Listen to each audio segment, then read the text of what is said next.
Welcome to STV news. ముందుగా headlines.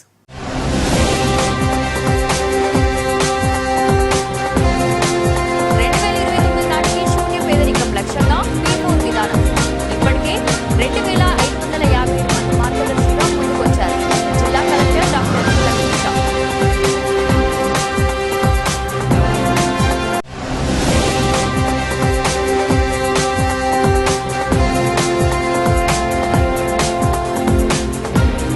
మాజీ CM Jagan అవగాహన బాధ్యత లేకుండా మాట్లాడుతున్నారు.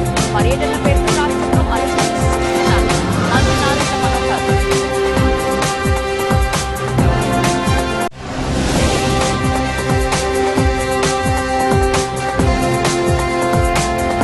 సిపిఐ నగర 24వ మహాసభ తొలుత తుమ్మలపల్లి వారి కేంద్రీయ కళాక్షేత్రం నుంచి రెడ్ షర్ట్ వాలంటీర్లకు ప్రదర్శన.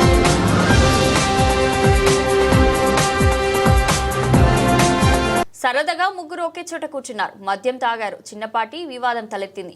ఘర్షణ పడ్డారు. వారిలో ఒకడు కత్తి తీశాడు. మిగతా ఇద్దరిని కసితీర నరికేశాడు. వారి ప్రాణాలు తీసి పారిపోయాడు. విజయవాడ నగరంలో బుధవారం జరిగిన జంట హత్యల ఘటన తీవ్ర కలకలం సృష్టించింది. వివరాలకు వెళ్తే విజయనగరానికి చెందిన గాదె వెంకటనారాయణ 40, విజయవాడకు చెందిన ఎం రాజు 40లు గవర్నపేటలో రాము అనే మేస్త్రి వద్ద క్యాటరింగ్ పనులతో వెళ్తుంటారు.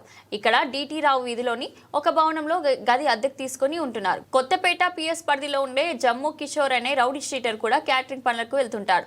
అప్పుడప్పుడు వీరి గదికి వస్తుంటాడు. బుధవారం మధ్యాహ్నం ముగ్గురు కలిసి మద్యం తాగారు. కొద్దిసేపటికి వారి గదిలో నుంచి కేకలు వినిపించాయని పక్క గదిలో ఉండేవారు చెబుతున్నారు. తర్వాత కిషోర్ కంగారుగా బయటకు వెళ్లిపోతుండగా చూశారని అక్కడే ఉన్న భాష అనే వ్యక్తి చెప్పారు. ఆ గదిలోకి వెళ్లి చూడగా రాజు వెంకట నారాయణలు రక్తపు మడుగులో పడి ఉన్నారు. వెంటనే ఆయన గవర్నపేట పోలీసులకు తెలియజేయగా సిఐ అడప నాగరమురళి హుటాహుటిన వచ్చారు. వెంకటనారాయణ నేలపై పడి చనిపోయిన ఉండగా రాజు కూర్చొని ప్రాణాలు కోల్పోయాడు. నేరస్థలం అంతా రక్తపు మడుగు కట్టి ఉంది. పదునైన ఆయుధంతో దాడి చేసి ఉండవచ్చని పోలీసులు భావిస్తున్నారు. ఇద్దరు మద్యం మత్తులో ఉండడంతో గొడవ జరిగి కత్తితో దాడి చేస్తున్నా ఏం చేయలేకపోయారని ఒక నిర్ధారణకు వచ్చారు. క్లూస్ టీం వేలిముద్రలు, ఇతర సాంకేతిక ఆధారాలను సేకరించింది. వీటిని ఫోరెన్సిక్ ల్యాబ్ కు పంపిస్తామని పోలీసులు వెల్లడించారు.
ఒకప్పుడు బాగుంది.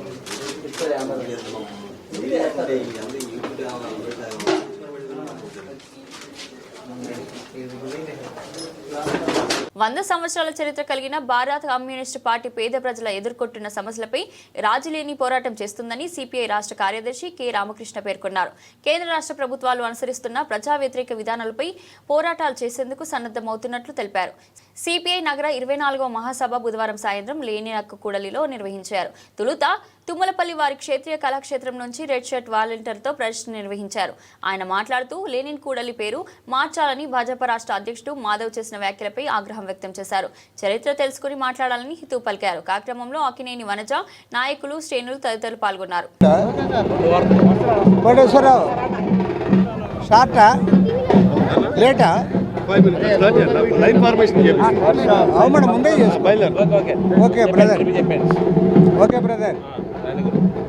ఇవాళ దేశవ్యాప్తంగా భారత కమ్యూనిస్ట్ పార్టీ ఒక జాతీయ పార్టీగా అన్ని రాష్ట్రాల్లో కూడా మహాసభలు నిర్వహించుకుంటా ఉన్నాం. మరి ఘనమైన చరిత్ర కలిగినటువంటి విజయవాడ నగరంలో ఎంతో చైతన్యవంతమైన విజయవాడ నగర మహాసభలు అత్యంత ఉత్సాహంగా ఇక్కడ జరుగుతూ ఉన్నాయి. ఈ మహాసభల్లో దేశ రాష్ట్ర రాజకీయ పరిస్థితులన్నీ కూడా చర్చించి రాబోయే రోజుల్లో మరిన్ని పోరాటాలకు సమాయత్తమవుతా ఉన్నాం. 26 జిల్లాల్లో కూడా మహాసభలు జరుగుతూ ఉన్నాయి.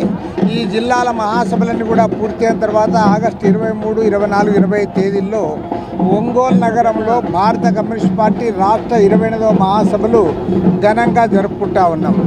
ఆ తర్వాత అన్ని రాష్ట్రాల్లో కూడా మహాసభలు పూర్తయిన తర్వాత సెప్టెంబర్ 21 నుండి 25వ తేదీ వరకు కూడా చండీగఢ్ నగరంలో సిపిఐ జాతీయ 25వ మహాసభలు జరుపుకోబోతా ఉన్నాం. ఈ మహాసభల్లో ఇవాళ దేశవ్యాప్తంగా భారత కమ్యూనిస్ట్ పార్టీ అనుసరించాల్సిన వ్యూహాన్ని గురించి కూడా చర్చిస్తూ ఉన్నాం. రాబోయే రోజుల్లో ఈ మతోన్మాద కార్పొరేట్ అనుకూల శక్తులకు వ్యతిరేకంగా దేశవ్యాప్తంగా ఉన్న కమ్యూనిస్ట్ పార్టీలు, వామపక్ష పార్టీలే కాకుండా ఇతర ప్రజాతంత్ర లౌకిక పార్టీలను కూడా కలుపుకొని పెద్ద ఎత్తున ఉద్యమానికి సమాయత్తం అవుతా ఉన్నాం. ఏది ఏమైనా సరే నరేంద్ర మోడీ ప్రభుత్వం గత 11 ఏళ్ల కాలంలో ఈ దేశానికి చేసింది ఏమీ లేదు. ఈ దేశంలో ఉన్న ఆస్తులను కూడా కార్పొరేట్లకు అప్పచెప్తా ఉన్నారు. ప్రజల మధ్య చీలిక తెస్తూ ఉన్నారు. మత ఉన్మాదాన్ని రెచ్చగొడతా ఉన్నారు. మత ప్రాతిపదిక మీద విభజిస్తూ ఉన్నారు. ఈ తరుణంలో ఇవాళ ఈ దేశ లౌకికవాదాన్ని పరిరక్షించడానికి, రాజ్యాంగాన్ని కాపాడుకోవడానికి సకల ప్రజాతంత్ర లౌకిక శక్తులందరూ కూడా కలిసికట్టుగా ముందుకు సాగాలని చెప్పి కూడా ఈ సందర్భంగా నిర్ణయించుకొని ముందుకు పోతా ఉన్నాం. మరి రాష్ట్రంలో చంద్రబాబు నాయుడు గారు డబుల్ ఇంజన్ సర్కార్ అనే పేరుతో చేసింది ఏమీ లేదు. 1,75,000 కోట్ల రూపాయలు అప్పు చేశాడు తప్ప ఈ సంవత్సర కాలంలో ఈ రాష్ట్రానికి ఒరిగింది ఏమీ లేదు. నరేంద్ర మోడీ ప్రభుత్వం నుంచి ఏమీ సాధించలేకపోగా ఇవాళ అమరావతి రాజధాని పేరు మీదుగా 31,000 కోట్లు, మరోవైపు మరో 1,50,000 కోట్లు పెద్ద ఎత్తున అప్పులు చేసి రాష్ట్రాన్ని అప్పుల్లో ముంచారు తప్ప ఎక్కడ అభివృద్ధి కనపడడం లేదు. కాబట్టి ప్రజల్ని సమాయత్తం చేసి ఎన్డీఏ సర్కార్, డబుల్ ఇంజన్ సర్కార్, ఈ ఎన్డీఏ ప్రభుత్వాలకు వ్యతిరేకంగా పెద్ద ఎత్తున పోరాటాలకు సమాయత్తం కావడానికి ఈ మహాసభల్లో మేము నిర్ణయాలు చేయబోతా ఉన్నాం. 100 సంవత్సరాల చరిత్ర కలిగినటువంటి భారత కమ్యూనిస్టు పార్టీ సిపిఐ విజయవాడ నగర 24వ మహాసభ ఈరోజు రేపు జరగబోతా ఉన్నాయి. విజయవాడ నగరానికి సిపిఐకి ఒక విశిష్టమైనటువంటి స్థానం ఉంది. 2 పర్యాయాలు, ఒకటి కార్పొరేషన్ ఎన్నికల్లో, 2 పర్యాయాలు ప్రత్యక్ష ఎన్నికల్లో, పరోక్ష ఎన్నికల్లో కూడా టి వెంకటేశ్వరరావు గారి నాయకత్వంలో పేద ప్రజలు నివసించేటటువంటి కొండ ప్రాంతం దిగువ భాగం నుంచి ఎగువ భాగం వరకు కూడా మంచినీరు, అన్ని రకాలైనటువంటి సౌకర్యాలు కల్పించి ప్రజలపైన ఎటువంటి భారాలు వేయకుండా పాలన సాగించినటువంటి భారత కమ్యూనిస్ట్ పార్టీ ఈ రోజున 24వ మహాసభ జరుపుకుంటున్నటువంటి తరుణంలో రాబోయేటటువంటి కాలంలో విజయవాడ నగరంలో ప్రజల యొక్క మౌలిక సదుపాయాల కల్పన కోసం సాగేటటువంటి ఉద్యమాలు, కేంద్ర రాష్ట్ర ప్రభుత్వాలు అనుసరించేటటువంటి ప్రజా వ్యతిరేక విధానాలపైన, అలాగే విజయవాడ నగర ప్రజల యొక్క సమస్యలపైన, సమగ్ర అభివృద్ధి పైన రాబోయేటటువంటి రేపు జరిగేటటువంటి మహాసభలో చర్చించి భవిష్యత్తు కార్యక్రమాన్ని రూపొందించుకోవడం ద్వారా రాబోయేటటువంటి కాలంలో విజయవాడ నగరంలో పూర్వ వైభవాన్ని సంతరించుకునేటటువంటి దానికోసం ఈ మహాసభల్లో చర్చించి భవిష్యత్తు కార్యక్రమాన్ని రూపొందించడం జరుగుతుందని చెప్పి ఈ సందర్భంగా విజ్ఞప్తి చేస్తా ఉన్నాం.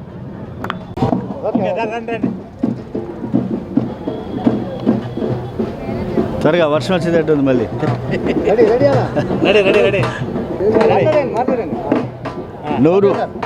నూరు వసంతాల చరిత్ర, విజయవాడ నగర కమ్యూనిస్టు ఉద్యమ చరిత్ర, రక్తాక్షరాల చరిత్ర విజయవాడ సొంతం.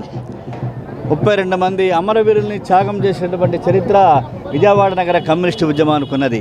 అసాంఘిక శక్తులకు వ్యతిరేకంగా అనేక పోరాటాలలో అసూలు బాసినటువంటి అమరవీరులను స్మరిస్తూ తమ్మిన పోతరాజు, చలసాని వెంకటరత్నం లాంటి అమరవీరుల ఆశయ సాధన కోసం పునరంకితమయ్యే దశలో ఈ రోజున ఎన్టీఆర్ జిల్లా పార్టీగా విడిపోయిన తర్వాత 2వ మహాసభను విజయవాడ నగర పార్టీ జరుపుకుంటున్నటువంటి సందర్భంగా ఈ మహాసభ రాబోయేటువంటి కాలంలో విజయవాడ నగర కమ్యూనిస్టు ఉద్యమ వారసత్వానికి గుర్తులుగా వారసత్వ సంపదను కాపాడేందుకు ప్రతి కార్యకర్త శ్రమించాలని చెప్పి ఆ వైపుగా ఉద్యమించాలని చెప్పి ఈ మహాసభ సందర్భంగా కార్యకర్తలకు పిలుపు ఇస్తున్నాం. టీబీ ముక్త్ భారత్ అభియాన్లో భాగంగా జిల్లాలోని టీబీ వ్యాధిపై అవగాహన, నిర్ధారణ చర్యలు, ఉచిత మందులు తీసుకోవాల్సిన జాగ్రత్తలను పరిశీలించడానికి కేంద్ర ప్రభుత్వ టీబీ డివిజన్ బృంద సభ్యుడు డాక్టర్ భవానీ సింగ్ కుష్వాహా వచ్చారు. నగరంలోని ఏపీఐఐసి కాలనీలోని పట్టణ ప్రాథమిక ఆరోగ్య కేంద్రాన్ని బుధవారం పరిశీలించారు. వైద్యులకు సూచనలు, సలహాలు ఇచ్చారు. అనంతరం వారంతా సిద్ధార్థ వైద్య కళాశాలలోని సిడిఎస్టిటి టీబీ ల్యాబ్ సందర్శించారు. అక్కడ వ్యాధి నిర్ధారణ పరీక్షలు, యంత్రాలు పనితీరును చూశారు. బృందంలో టీబీ అధికారి డి ధర్మారావు, గంగాధర్ దాస్, జిల్లా వైద్య ఆరోగ్య శాఖ అధికారులు పాల్గొన్నారు. చివరిగా టీబీ వ్యాధిపై అప్రమత్తత, అవగాహనకు సంబంధించిన కోడపత్రిక ఆవిష్కరించారు. టీబీ ముక్త్ భారత్ అభియాన్ అనే ఒక ప్రోగ్రామ్ని మన భారత ప్రభుత్వం ప్రారంభించింది.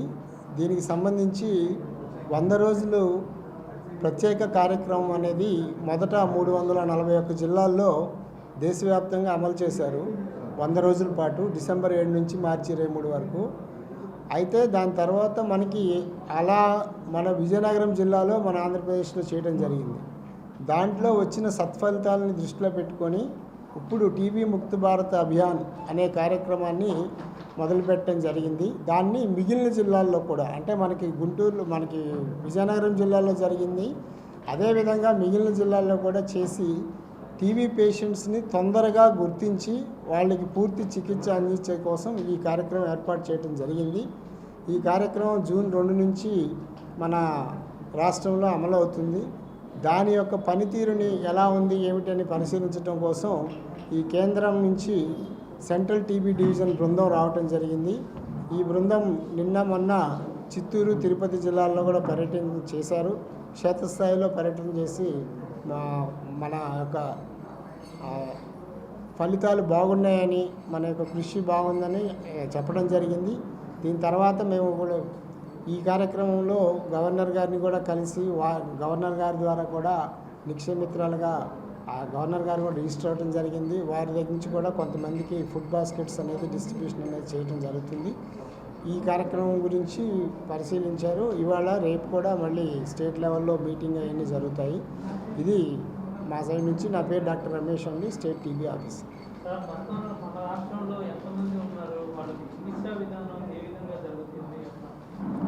మన రాష్ట్రంలో ప్రతి సంవత్సరం కూడా 80 నుంచి 84 వేల మధ్యలో కేసులు ఐడెంటిఫై అవుతాయండి 5 కోట్లలో.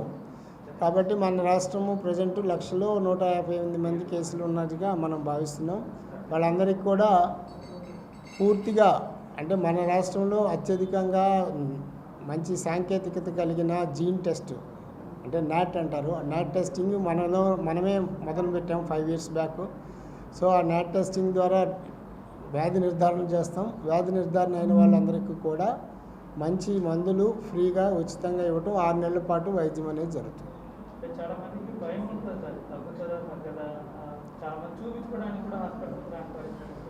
అది కేవలం అదే ఈ కార్యక్రమంలో అది కూడా ఒక భాగంగా తీసుకోవడం జరిగింది. అందుకనే జనభాగీరథి యాక్టివిటీస్ అని చెప్పి టీబీ అవేర్నెస్ కలిగించడం కోసం స్కూల్స్లో వాటిల్లో కూడా ఈ కార్యక్రమాలు పెడుతున్నాం. అదర్ డిపార్ట్మెంట్స్, అంటే పర్టికులర్గా పంచాయతీరాజ్ డిపార్ట్మెంట్ వాళ్ళు కూడా ఇందులో కొన్ని చోట్ల ఇంట్రడ్యూస్ చేసాం. అలాగే కొన్ని పంచాయతీలు కూడా టీబీ ముక్త పంచాయతీలుగా గత సంవత్సరం 672 పంచాయతీలు డిక్లేర్ చేయడం కూడా జరిగింది. అంటే టీబీ పూర్తిగా నయమవుతుంది. మనకేంటంటే ఇది హెచ్ఐవి కాదు కాబట్టి భయపడాల్సిన అవసరం లేదు. यहाँ पे बाकी चीज़ें तो सरकार के हाथ में है और बहुत ही अच्छे तरीके से की जा रही है. एक अनुरोध जो आम जनता से, हमारे व्यापारी संघ से, बिजनेस फ्रेटर्निटी से, कॉरपोरेशन से रहेगा कि टीबी पेशेंट्स जो हमारे यहाँ होते हैं उनको न्यूट्रिशन का एक जो कंपोनेंट होता है वहाँ पे बहुत सपोर्ट की ज़रूरत होती है. और निक्षय मित्र इनिशिएटिव जो है, जो 2022 में चालू किया गया था, तो उस इनिशिएटिव के अंदर हम लोग टीबी पेशेंट्स को अडॉप्ट कर सकते हैं.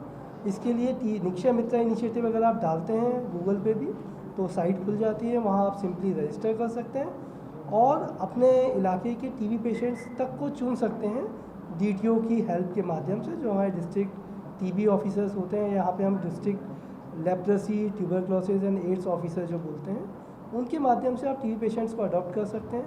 और अडॉप्शन में हम लोग उनको फैमिली बास्केट देते हैं, न्यूट्रिशन किट देते हैं, क्योंकि टीबी पेशेंट में कुपोषण, माल न्यूट्रिशन की होने का अंदेशा काफ़ी ज़्यादा होता है। इसके अलावा जो एक चीज़ है कि साइको सोशल सपोर्ट, वो आप टीबी पेशेंट को दें, उसके साथ बैठें, उसको समझाएं कि टीबी कोई असाध्य रोग नहीं है। ये टीबी बहुत अच्छे से ठीक हो जाता है अगर नियमित हम 6 महीने या उससे ज़्यादा का जो भी समय है उस तक अगर दवाई लेते हैं, और वो रेगुलरली दवाई दें, इस पर आप लोग ध्यान दें। तो ये समाज के लिए, हमारे आंध्रा के लिए और हमारे देश के लिए आपका एक बहुत बड़ा सहयोग होगा। धन्यवाद। మాజీ సీఎం వైఎస్ జగన్ అవగాహన బాధ్యత లేకుండా మాట్లాడుతున్నారని, రైతుల కోసం మీరు చేసింది ఏంటో చర్చకు సిద్ధమా అని మంత్రి నాదెండ్ల మనోహర్ ప్రశ్నించారు.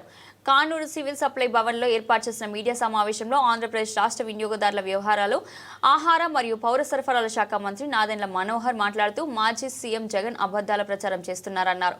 ఆయన మాట్లాడిన మాటలకు ఇది వివరణ గాని ఎదురుదాడి కాదన్నారు. ప్రజలు అధికారం ఇచ్చేది 5 ఏళ్లకు అని జగన్ మర్చిపోయారని ప్రశ్నించారు. గత ప్రభుత్వం 5 ఏళ్ల కాలంలో గుంతలు కూడా పూడ్చలేని జగన్ ఈ రోజు కూటమి పాలన గురించి మాట్లాడడం విడ్డూరంగా ఉందన్నారు. మద్యపాన నిషేధం, అమ్మఒడి అని మీరిచ్చిన హామీ ఎప్పుడు ప్రారంభించారు, ఎందుకు అమలు చేయలేదని ప్రశ్నించారు. ప్రో డెవలప్మెంట్, ప్రో వెల్ఫేర్ చేయాలని ప్రజలు కూటమి ప్రభుత్వాన్ని గెలిపించారు. అభివృద్ధి చేస్తారని ప్రజలు మాకు అధికారం ఇచ్చారు. మీకంటే ఎక్కువ బటన్ నొక్కుతారని కాదు అన్నారు. ప్రజలకు జగన్ పాలన నచ్చకే 11 సీట్లకు పరిమితం అయ్యారు. 5 ఏళ్ల పాలనలో అరాచకాలు చూసే ప్రజలు మాకు భారీ మెజార్టీ ఇచ్చారు. పవిత్రమైన పంటను రోడ్డుపై వేసి ట్రాక్టర్లతో తొక్కిస్తారా? రాష్ట్ర ప్రజలు ఆలోచించాలి. అమరావతి, పోలవరం విషయంలో ఇరిగేషన్ ప్రాజెక్టులపై కూటమి ప్రభుత్వం ఎంత చేస్తుందో చూడాలి అన్నారు. రాష్ట్రంలో లా అండ్ ఆర్డర్ కాపాడడం ఆ ప్రభుత్వ బాధ్యత అన్నారు. Good governance, administration, law and order, welfare, అభివృద్ధి మా ప్రభుత్వ విధానం అని స్పష్టం చేశారు. అద్భుతమైన పాలనను కూటమి ప్రభుత్వం అందిస్తుందన్నారు. ఈరోజు వైఎస్ఆర్సీపీ అధ్యక్షులు జగన్మోహన్ రెడ్డి గారు పత్రికా విలేకరులతోటి ప్రెస్ కాన్ఫరెన్స్ ఏర్పాటు చేసినప్పుడు రాజకీయాల్లో స్థిరత్వం లేనప్పుడు, పూర్తి అవగాహన లేనప్పుడు ఏ విధంగా రాష్ట్రానికి అంతిమంగా ప్రజలకి నష్టం కలుగుతుందో రాష్ట్రంలో ఉన్న ప్రతి ఒక్కరు కూడా గమనించాలి. ఒక బాధ్యత లేని వ్యక్తి, ప్రతిపక్షంలో ఉన్నాం కదా అని ఈ రోజున సమాజంలో రెచ్చగొట్టే విధంగా అబద్ధాల ప్రచారం చేసుకుంటూ వెళ్తుంటే ఇది చాలా విచిత్రంగా అనిపిస్తోంది. ఎక్కడో తేడా ఉంది. ఇది ఎదురుదాడి కాదు సుమ. ఈ పత్రికా విలేకరుల సమావేశం నేను ఏర్పాటు చేసింది ఒక వివరణ ఇవ్వడానికి. కొంతవరకైనా జగన్మోహన్ రెడ్డి గారు ఇటువంటి ప్రెస్ మీట్లు చూసి తన జ్ఞానాన్ని పెంచుకుంటారని, అర్థం చేసుకుంటారని ఒక ప్రయత్నం.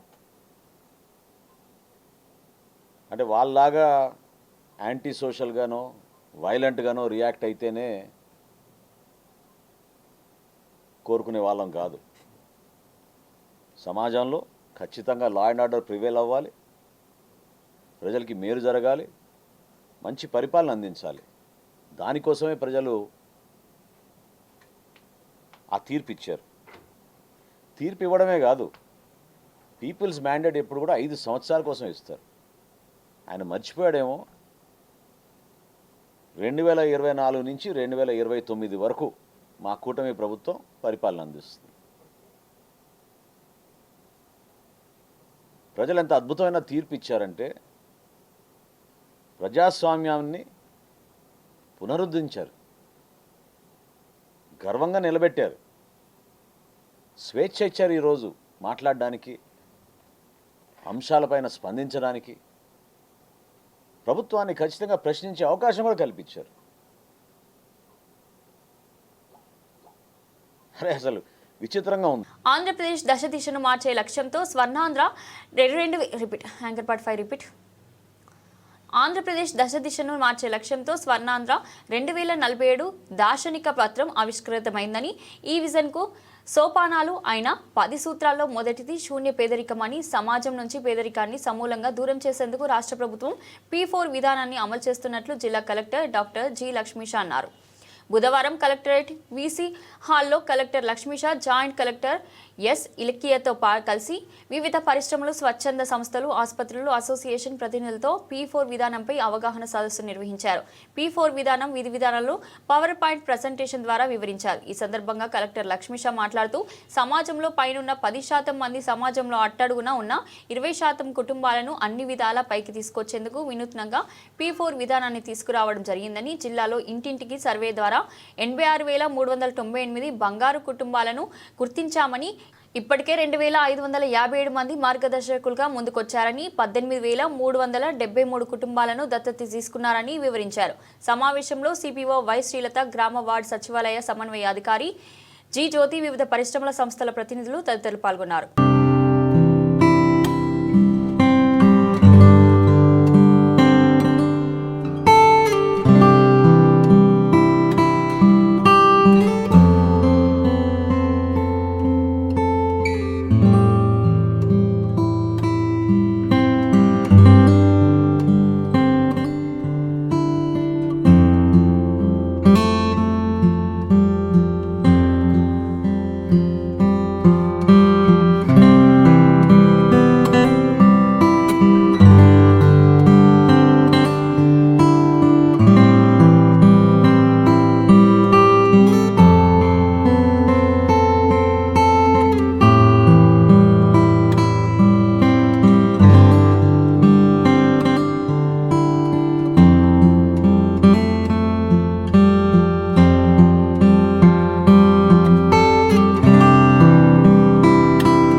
శ్రీ దుర్గా మల్లేశ్వర స్వామి వారి దేవస్థానం మహామండపం 6వ అంతస్తులో హుండీ లెక్కింపు నిర్వహించారు.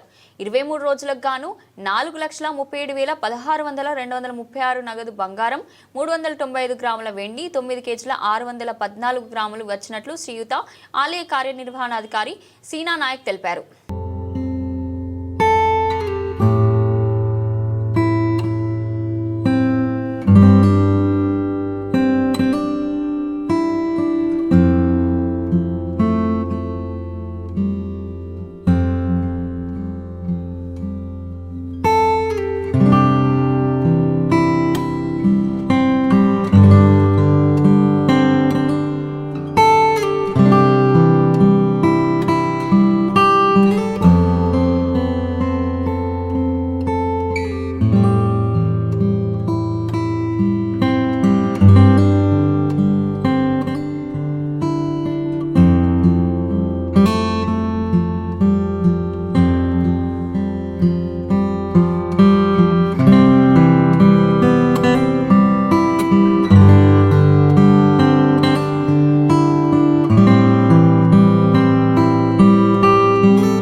ఆంధ్రప్రదేశ్ రాష్ట్రంలో దళితులపై దాడులు పెరుగుతున్నాయని వాటిని అరికట్టి దళితులకు రక్షణ కల్పించేందుకు రాష్ట్ర ప్రభుత్వం చిత్తశుద్ధితో కృషి చేయడం లేదని Republican party of India Andhra Pradesh అధ్యక్షుడు డాక్టర్ ఉప్పులేటి దేవి ప్రసాద్ విమర్శించారు.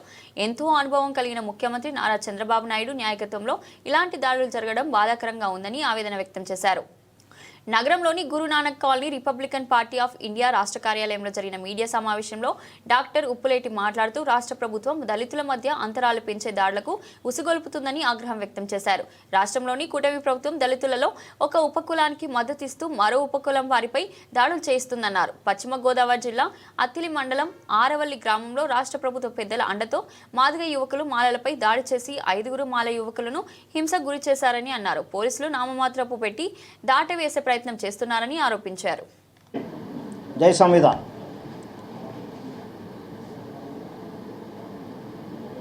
ఈరోజు ఆంధ్రప్రదేశ్ ప్రభుత్వంలో జరుగుతున్నటువంటి దళితులు, గిరిజనులు, మహిళల మీద జరుగుతున్నటువంటి దాడుల గురించి చర్చించడం జరుగుతుంది. ఆంధ్రప్రదేశ్లో ఎస్సీ, ఎస్టీ మైనారిటీస్ మీద దాడులు పెరిగినటువంటి సంఘటనలో మనం చూస్తున్నాం. శారీరకంగా దాడులు చేస్తున్నారు, మానసికంగా దాడులు చేస్తున్నారు, మరి చట్టపరంగా వేధిస్తున్నారు, అక్రమమైనటువంటి కేసుల్లో ఇరికిస్తున్నారు, మహిళలు అనేది చూడకుండా వాళ్ళని బాధిస్తున్నారు, చెట్టుకు గడ్డి నరికేస్తున్నారు. మరి అదేవిధంగా అమాయకులైనటువంటి ఎస్సీల మీద మారణాయుధాలతో మరి సేమ్ ఎస్సీ కులాలతోటి దాడులు చేయించడం అనేటువంటిది అగ్ర కులాల కుట్రగా మేము భావిస్తున్నాం. కాబట్టి ఇది మంచి పద్ధతి కాదు. ప్రభుత్వం దీన్ని తక్షణమే చర్యలు తీసుకోవాలి. నేరస్తుల్ని కఠినంగా శిక్షించాల్సినటువంటి బాధ్యత ప్రభుత్వం మీద ఉంది. ప్రభుత్వం నిమ్మక నీరెత్తినట్టు కూర్చుంది, ప్రభుత్వానికి పట్టినట్లుగా ఉంది. మీడియా కూడా ఈ విషయాలన్నింటినీ కూడా బయటకు తీసుకురాకుండా మెయిన్ స్ట్రీమ్ మీడియా దాచిపెడుతుంది. కాబట్టి ఇవాళ మేము అనేక చోట్లకు వెళ్ళి రిపబ్లికన్ పార్టీ ఆఫ్ ఇండియా తరఫున మేము వాటి మీద ఇన్వెస్టిగేషన్ చేశాము. ఆ కేసులు ఎలా జరిగినాయో చూసాము. తెనాలిలో జరిగింది పచ్చి అబద్ధం. వాళ్ళు చెప్పేదంతా కూడా, ప్రభుత్వం చెప్పేదంతా కూడా పచ్చి అబద్ధంగా మరి అక్కడ తేలింది. వాళ్ళ మీద అక్రమమైన కేసులు పెట్టారు, చిత్రహింసలు బాధ చేశారు.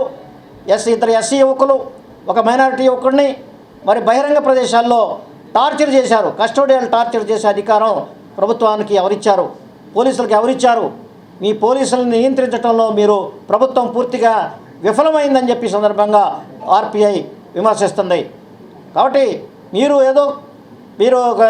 తాడి చెట్టు కింద కూర్చొని మేమేమీ చేయట్లేదని అంటే కుదరదు. అందరూ చూస్తున్నారు, ఏం చేస్తున్నారో చూస్తున్నారు.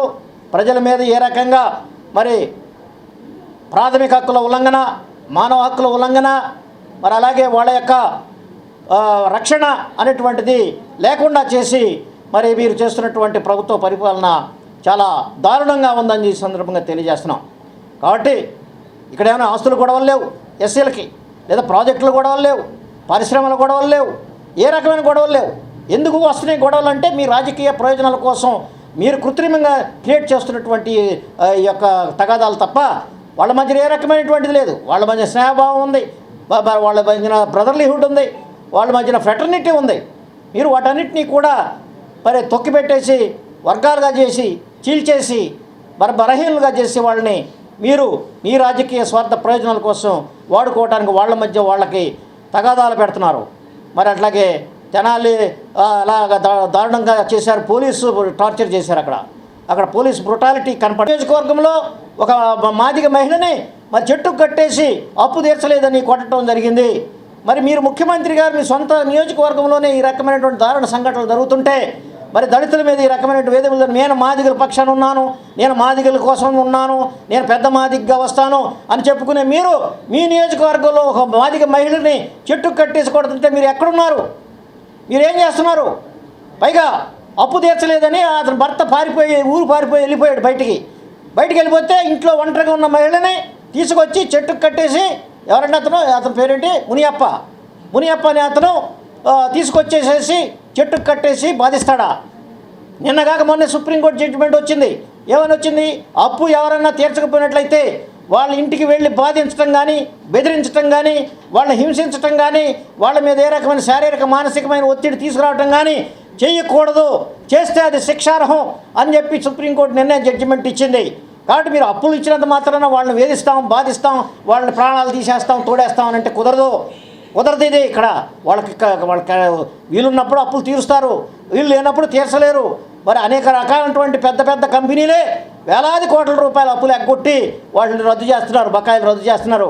కాబట్టి ఇదంతా కూడా దళితులు ఏదో చిన్న అప్పు ఎగ్గొట్టారని చెప్పి మీరు ఈ రకమైనటువంటి ఎక్స్ట్రీమ్ చర్యలకు వెళ్ళటం అనేటువంటిది రాజ్యాంగ విరుద్ధం, చట్ట విరుద్ధం, న్యాయ విరుద్ధం.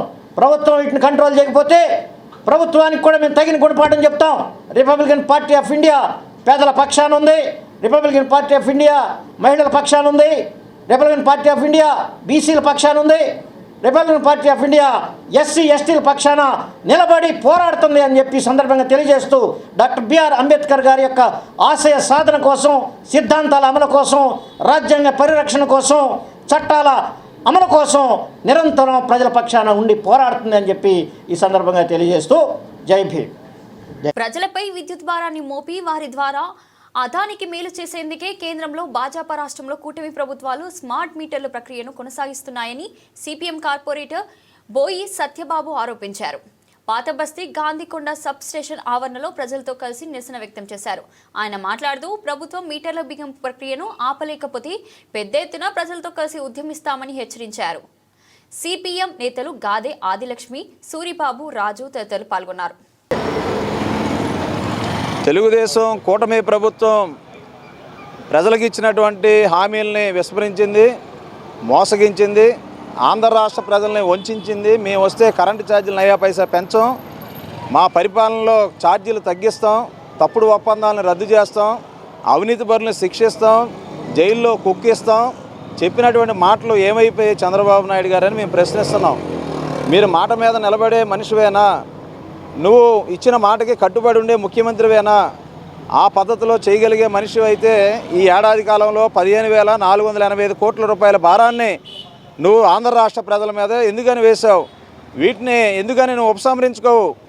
ఆంధ్ర రాష్ట్ర ప్రజలకి ఆదాని ఒప్పందాలు, జగన్ చేసినటువంటి ఒప్పందాలు 1,25,000 కోట్ల రూపాయల భారం పడుతుంది. దీనివలన ఆంధ్ర రాష్ట్ర ప్రజలు 25 సంవత్సరాల పాటు బాధలు భరించాల్సి వస్తుందని నువ్వు ముఖ్యమంత్రి అయిన తర్వాత చెప్పిన మాట మర్చిపోయావా? అంటే మీకు ఆంధ్ర రాష్ట్ర ప్రజల కన్నా ఆదాని ఒప్పందాలే ముఖ్యమా? అవినీతి ఒప్పందాలే ముఖ్యమా? ఆ ఒప్పందాల్లో మీరు కూడా వాటాలకి ఆరులు సాస్తున్నారా? ఇది మీరు నమ్మించి వంచడం కాదా? ఈరోజు ఆంధ్ర రాష్ట్ర ప్రజల యొక్క కరెంటు ఛార్జీల భారాలని మీరు ఉపసంహరించుకోకపోతే 2000 సంవత్సరం బషీర్బాగ్ ఉద్యమం జరిగినటువంటి విద్యుత్ పోరాటం, మరో విద్యుత్ పోరాటం ఆంధ్ర రాష్ట్రంలో ఆగస్టు మాసంలో ప్రారంభం కాబోతుంది.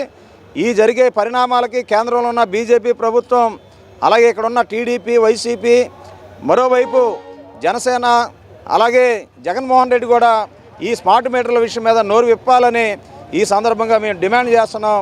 ఈ పోరాటంలో ప్రజలందరూ కూడా కలిసి రావాలని కోరుతున్నాం.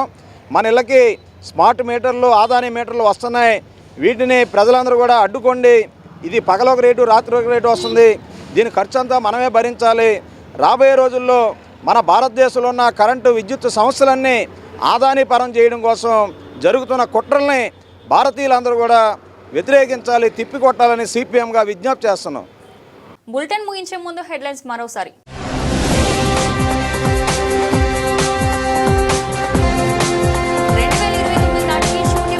లక్ష్యంగా పీఠం విధానం ఇప్పటికే 2,557 మంది మార్గదర్శిగా ముందుకొచ్చారు. జిల్లా కలెక్టర్ డాక్టర్ లక్ష్మీష.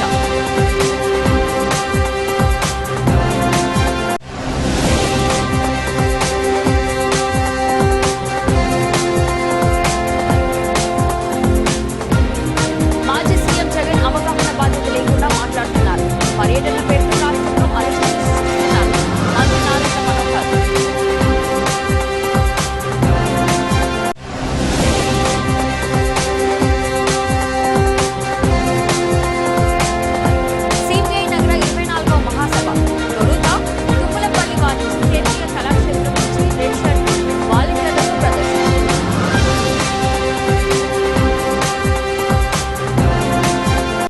రోజు బులెటిన్ మరో బులెటిన్లో మళ్ళీ కలుద్దాం. అంతవరకు సెలవు.